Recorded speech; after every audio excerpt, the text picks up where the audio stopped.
Rahul Gandhi mission Bihar में अपने आखिरी दौर में है। इंडिया गठबंधन ने राहुल की यात्रा को सफल बनाने के लिए पूरी ताकत झोंक दी है। राहुल की यात्रा दरभंगा से मुजफ्फरपुर की तरफ बढ़ रही है। राहुल के साथ आज भी उनकी बहन और कांग्रेस की सांसद प्रियंका गांधी मौजूद हैं। इस बीच बड़ी खबर यह है कि राहुल की वोटर अधिकार यात्रा में शामिल होने के लिए तमिलनाडु के सीएम एमके स्टालिन भी बिहार पहुंचे हैं। स्टालिन इस समय दरभंगा में राहुल के साथ वोटर अधिकार यात्रा में मौजूद हैं। स्टालिन के अलावा जेएमके सांसद कनिमोई भी वोटर अधिकार यात्रा में पहुंची हैं। इससे पहले कल तेलंगाना के सीएम रेवंत रेड्डी भी राहुल की यात्रा में शामिल हुए थे। वहीं स्टालिन और रेवंत रेड्डी को लेकर राहुल अब विरोधियों के निशाने पर आ गए हैं। एनडीए इसे बिहार और बिहार वासियों का अपमान बता रही है। कह रही है जिन लोगों ने बिहार और बिहार वासियों का अपमान किया, उनके डीएनए पर सवाल उठाया, उन्हें बिहार बुलाकर राहुल ने ठीक नहीं किया। चुनाव में जनता इसका जवाब देगी। अब देखना है कि राहुल की यात्रा में स्टालिन और रेवंत रेड्डी की शिरकत से महागठबंधन को फायदा होगा या इसका नुकसान उनको उठाना पड़ेगा। स्टालिन की पेरियार ब्रांड पॉलिटिक्स बिहार चुनाव में महागठबंधन के लिए कितनी कारगर साबित होगी, ये देखना वाकई में दिलचस्प होगा, क्योंकि एमके स्टालिन तो हिंदुओं को लेकर दिए गए अपने बयान को लेकर काफी विवादों में घिरे रहते हैं। समय समय पर उनकी तरफ से जो बयान दिए जाते हैं वो जरूर असहज स्थिति पैदा करते हैं। अब ऐसे में बिहार अगर स्टालिन पहुंचे हैं तो महागठबंधन को इसका फायदा होगा या उल्टा नुकसान, ये तो जनता के रुख को देखकर ही समझ में आएगा। बहरहाल ये जरूर कहा जा सकता है कि इंडिया गठबंधन ने अपनी पूरी ताकत झोंक दी है और इसी पर लगातार हमले किए जा रहे हैं। केंद्रीय मंत्री गिरिराज सिंह ने कांग्रेस सांसद और लोकसभा नेता प्रतिपक्ष राहुल गांधी के बयान पर कहा कि राहुल गांधी झूठ बोलते हैं। हाँ, हम सत्ता में 50 साल रहेंगे लेकिन अपने काम के बल पर रहेंगे। आप झूठ बोलते रहिए, जनता आपको इसी तरह से किनारे कर देगी। जिस तरह राहुल गांधी बिहार में बिहार के लोगों को अपशब्द कहने वाले लोगों को एकत्रित कर रहे हैं, उसके लिए वो माफी मांगे, नहीं तो आने वाले चुनाव में उन्हें इसका खामियाजा भुगतना पड़ेगा।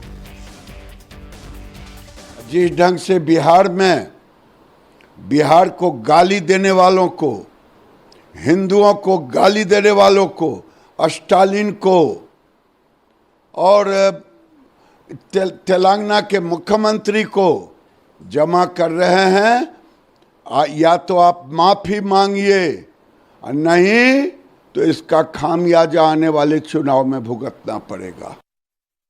तो सिर्फ बीजेपी नहीं बल्कि पूरा का पूरा एनडीए स्टालिन और रेवंत रेड्डी को लेकर हमलावर हो गया है। उनकी यात्रा में शामिल होने को लेकर सवाल पूछ रहा है। अब जेडीयू ने भी हमला बोल दिया। जेडीयू प्रवक्ता राजीव रंजन ने कहा कि बिहार और बिहारियों का अपमान करने वाले स्टालिन और रेवंत रेड्डी को बुलाकर राहुल ने बहुत बड़ी गलती कर दी है। बिहार की जनता चुनाव में राहुल को करारा जवाब देगी। ये दो नेताओं की उपस्थिति, रेवंत रेड्डी और स्टालिन, देखिए ये बात तो सच है कि बिहार के डीएनए को इंफीरियर बताने का काम रेवंत रेड्डी ने किया और बिहारियों को टॉयलेट साफ करने वाला कौम बता दिया स्टालिन ने। अब ये आए हैं यहाँ महागठबंधन की नैया पार कराने।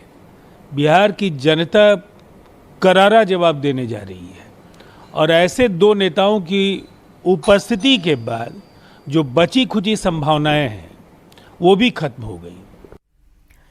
तो स्टालिन और रेवंत रेड्डी के बिहार और बिहार में रहने वाले लोगों पर दिए गए बयान को लेकर अब उनकी मुश्किलें बढ़ती जा रही हैं। राहुल तेजस्वी का अब इससे फायदा होगा या नुकसान होगा, ये तो आने वाला समय बताएगा। लेकिन फिलहाल जिन 3 जिलों में राहुल की यात्रा है वहां महागठबंधन और एनडीए की क्या स्थिति है, किसका बूथ कितना मजबूत है, वो आपको बता देती हूं। दरभंगा में विधानसभा की कुल 10 सीटें हैं। 2020 के चुनाव में 10 सीटों में से 9 सीटें एनडीए ने जीती थी, जबकि महागठबंधन को सिर्फ 1 सीट मिली थी। वहीं मुजफ्फरपुर में विधानसभा की 11 सीटें हैं। 2020 के चुनाव में एनडीए को 6 जबकि महागठबंधन को 5 सीटों पर जीत मिली थी। 2020 के चुनाव में सीतामढ़ी में भी एनडीए का दबदबा रहा था। सीतामढ़ी की 8 में से 6 सीटों पर एनडीए ने जीत हासिल की थी, जबकि महागठबंधन को सिर्फ 2 सीटें मिली थी। तो इन 3 जिलों में जहां से अब राहुल गांधी की यात्रा होकर गुजरने वाली है, वहां माहौल बनाने की कोशिश राहुल गांधी जरूर करेंगे। बिहार के बाद अब आइए बात कर लेते हैं उत्तर प्रदेश की। यूपी में मुख्यमंत्री योगी सरकार के मंत्री संजय निषाद ने बागी तेवर दिखाए हैं। निषाद पार्टी के अध्यक्ष संजय निषाद ने बीजेपी नेतृत्व को खुली धमकी दी।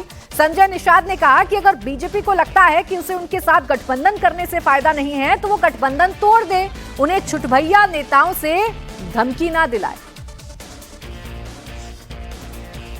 मैं भाजपा से पूछना चाहता हूं कि ये हमारे सहयोगी दल है ना, सुभाषपा है, हमारे सहयोगी दल, हमारे अपना दल हैं, हमारे आरएलडी के हैं, हम उन पर भरोसा होना चाहिए भाजपा को। अगर उन पर भरोसा नहीं है तो उनको कुछ कड़े फैसले ले लें। मैं कहता हूं, नहीं, हम कह रहे हैं कि समाज को सही दिशा में लेकर हम लोग जा रहे हैं और उसका लाभ भी भाजपा को मिल रहा है। ऐसा नहीं है 2018 में आप देखे होंगे सपा बसपा एक हो गई थी, कैसे ऐतिहासिक जीत दिया हम लोगों ने। अगर भाजपा को लगता है कि हम लोगों से फायदा नहीं मिल रहा है तो गठबंधन तोड़ दे। क्यों छोट भैया नेता से अपशब्द करवा रहे हैं? चाहे राजभर के भी यहाँ नेता अपशब्द उल्टा पुल्टा बोलते रहते हैं। अभी आरएलडी के एक नेता हैं बेचारे, वो हम लोग नहीं, वो जाटों का वोट दिलवाया आरएलडी ने। क्या उनके नेता जो है जाट उनकी पार्टी के खिलाफ बोलेंगे? हम कहते राजभर के नेता हैं, राजभर भैया आज के दिन में, तो अब नेता भर्ती करके एक जो है उनसे अपशब्द कराएंगे। तो संजय निषाद के बागी तेवर जरूर नजर आ रहे हैं, लेकिन संजय निषाद को जो लोग जानते हैं वो बखूबी ये बात मानते हैं कि संजय निषाद प्रेशर पॉलिटिक्स करने में बड़े माहिर हैं और उसी का हिस्सा इस वक्त आप सुन रहे थे। संजय निषाद के बयान पर अब यूपी की सियासत जरूर गर्मा गई है। अयोध्या से सांसद अवधेश प्रसाद ने कहा कि आने वाले दिनों में सत्ता परिवर्तन होगा, अखिलेश की अगुवाई में पीटीए की सरकार बनेगी। अंदरूनी मामला है और किसी के अंदरूनी मामले में हम हस्तक्षेप करना, कोई बात कहना उचित नहीं। लेकिन इस बात का तो इससे संदेशा मिलता है कि लोगों में संतोष है और इस संतोष को ये लोग भांप रहे हैं। जनता में संतोष इतना है कि आने वाले दिनों में सत्ता परिवर्तन होगा और पीडीए की सरकार माननीय अखिलेश यादव जी की अगुवाई में बनेगी।